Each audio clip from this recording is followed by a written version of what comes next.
भाई एक ना स्कैम एक्सपीरियंस शेयर कर रहा हूँ, अपना खुद का बीता हुआ थाईलैंड का। मतलब थाईलैंड में हुआ था हमारे साथ स्कैम। किस तरीके से हुआ था मैं आपको वो एक्सप्लेन करता हूँ। रश्मि भी मेरे साथ थी उस ट्रिप में। उस ट्रिप में क्या हुआ था कि हमारे पास एक, मतलब कुवैत के थे ना हाँ वो, कुवैत से। ऐसा उन्होंने बताया कि कुवैत के 2 आदमी आए हमारे पास। उन्होंने बोला भाई ऐसा है, आप इंडिया से हो? तो हमने बोला बिल्कुल।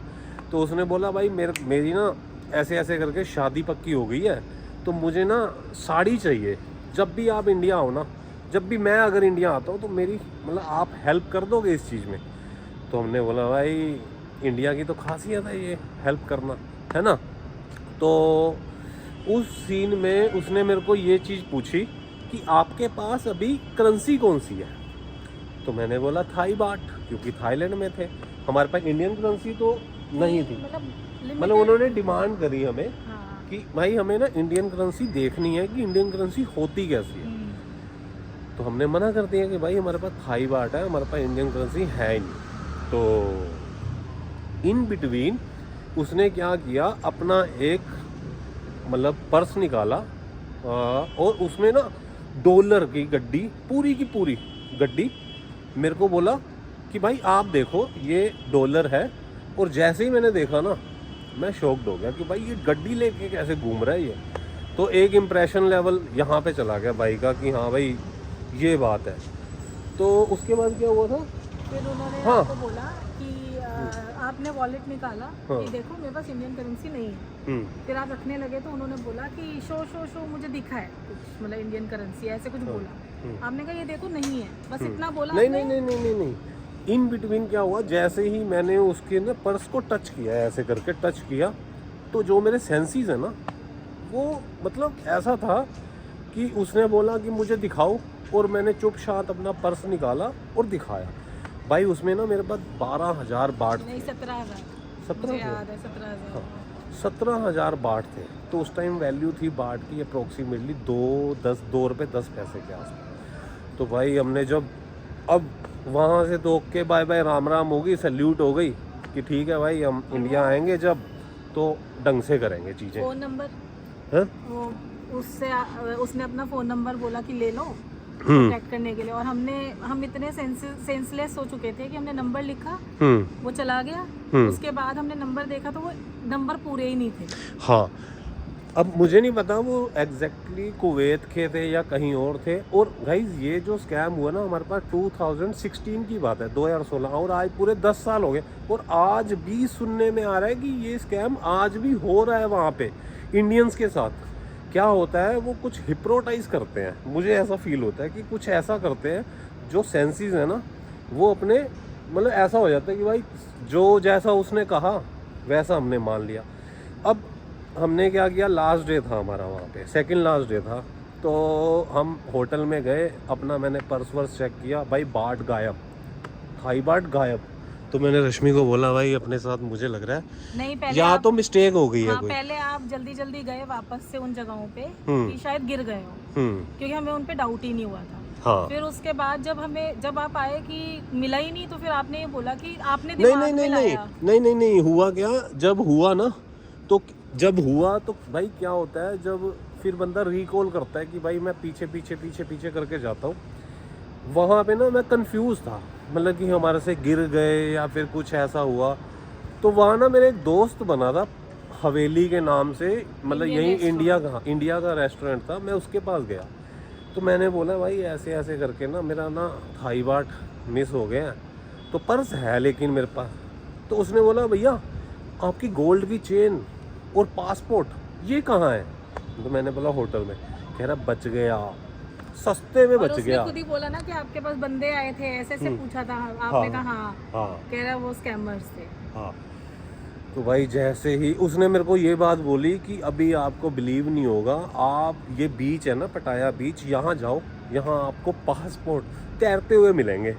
और मतलब आप तो कह रहे हैं बहुत सस्ते में छुट गए, लोगों के तो पासपोर्ट वगैरह सारी चीज़ें इधर उधर हो जाती है। फिर भाई वहाँ से हमें समझ आया कि हमारे साथ हो चुका है सच में स्कैम। अब नेक्स्ट डे हम वहीं गए, उसी लोकेशन पे गए, क्योंकि अगले दिन हमारी फ़्लाइट थी। हमने बोला छोटा सा एफर्ट लगाते हैं, तो अपनी जान में कोशिश करेंगे कि भाई मिल जाए। अब जैसे ही हम गए और भाई वो 2 भाई हमें मिल गए, है ना। 2 भाई जब मिले थे तो आगे की बात तू बता। तो जब वो दोनों मिले ना तो इन्होंने बोला मुझे कि तू यहाँ खड़ी रहे। मैंने उनसे बोला भैया हमारे जो आपने कल स्कैम किया है ना वो चुपचाप करके हमें वापस दे दो, नहीं तो हम एक्शन लेंगे। तो वो अनजान बन गए, कैसा स्कैम, क्या हुआ, सिस्टर करने लग गए। मैंने कहा आपने अपना पर्स खोलो, अपना डॉलर्स वगैरह आपने दिखाए थे, हमारे भाड़ भी आप ही ने गायब किया। वो मान ही नहीं रहे। फिर दूसरे वाले ने उसको इशारा किया कि लेट्स रन, मतलब उसको शक हो गया कुछ होने। और भाई ये बात इसलिए मुझे याद आ गई, जैसे ही उसने बोला ना, मेरा ना पीछे पुलिस खड़ी थी ना, पुलिस हाँ, वाले से आप हेल्प लेने गए? हाँ, मैं पुलिस वाले से हेल्प लेने गया और पीछे से रश, उनको पता चल गया कि भाई अभी ना हम पकड़े गए हैं। भाई मेरी आंखों देखी बात है कि उन्होंने जो पटाया बीच के बाद ना शिप होती है, शिप में जंप किया और भाई गायब। फिर उसके बाद हमने पुलिस कंप्लेंट वगैरह लिखाई। मुझे थोड़ा डाउट भी हुआ कि भाई बिना पुलिस के तो मतलब हो ही नहीं सकता, ये पॉसिबल ही नहीं है। लेकिन फिर हमें समझ आ गई कि भाई अब हमारा कट चुका है, ढंग से कट चुका है। तो मैं इस स्कैम के बाद आपको लास्ट में ये चीज़ क्लियर करना चाहता हूँ कि भाई जब भी आप मतलब इंटरनेशनल टूर मारो ना, या तो पैकेज करो और या फिर ना आप बिल्कुल ऐसे चलो, बिल्कुल सीधा सीधा। कोई बोले भी ना आपसे, उसको बोलो ठीक है भाई डन, उससे मुंह मत लगो। क्योंकि इंडिया में क्या होता है, हम इंडियंस क्या होते हैं, हम बहुत ज़्यादा एक्साइटेड होते हैं किसी से भी बात करने को, या कैसे भी कोई भी हमें इमोशनल कर सकता है इजीली। मतलब ये चीज़ मैंने देखी है। लेकिन आप मत करना गाइस, खास करके बाहर। इंडिया में हो तो फिर भी आप हैंडल कर लोगे, लेकिन बाहर नहीं। क्या होता है वहाँ पे हमें कुछ नॉलेज ही नहीं है। और मतलब ये व्लॉग में डालने का बेसिकली हमारा मेन पर्पज़ यही है कि आपको सतर्क करना, क्योंकि हमारे साथ ये चीज़ हो चुकी है। अब और किसी के साथ ना हो, इसीलिए मैं ये चाहता हूँ कि हम अपने चैनल पे ये वीडियो रखें और बहुत से लोग इस चीज़ से अवेयर रहें। मैं व्लॉग को यहीं पे एंड करता हूँ। कुछ आप अपनी साइड से बताना चाहते हो जो कि मतलब मैं ये कहना चाहूँगी कि अगर आप आउट ऑफ इंडिया जाते हो तब तो स्पेशली आप लोगों के लिए मैसेज है। और इन इंडिया भी आप ये चीज़ की कोशिश करना कि आप स्ट्रेंजर से मुंह ना ही लगो। क्योंकि ये जो लोग होते हैं ना, ये हमें ना हिप्नोटाइज करके हमारा सब कुछ चीज़ें ले लेते हैं। इंडिया में भी ये चीज़ें बहुत हो रही हैं, लेकिन बाहर देश में ये कि हमारी हेल्प करने वाला कोई नहीं होता, या फिर भी चांसेस होते हैं कि हमें हेल्प मिल जाए।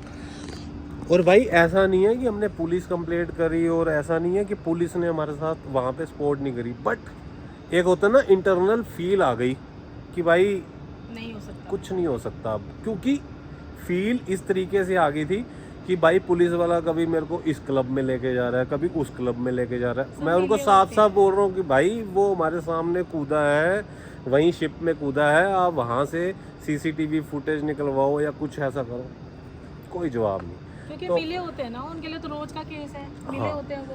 तो हमें समझ आ गई, हम इंटरेक्ट नहीं, हम मतलब ऐसा पॉइंट कर सकते पुलिस के ऊपर, बट एक फील आ गई थी कि भाई अब नहीं हो सकता, हमारा भला नहीं हो सकता, गया सो गया। जो गया सो गया।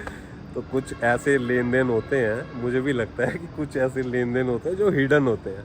भाई एक्सपीरियंस था, लेकिन हमारे साथ हुआ, आपके साथ ना हो तो सतर्क रहें। मिलते हैं अगले ब्लॉग में।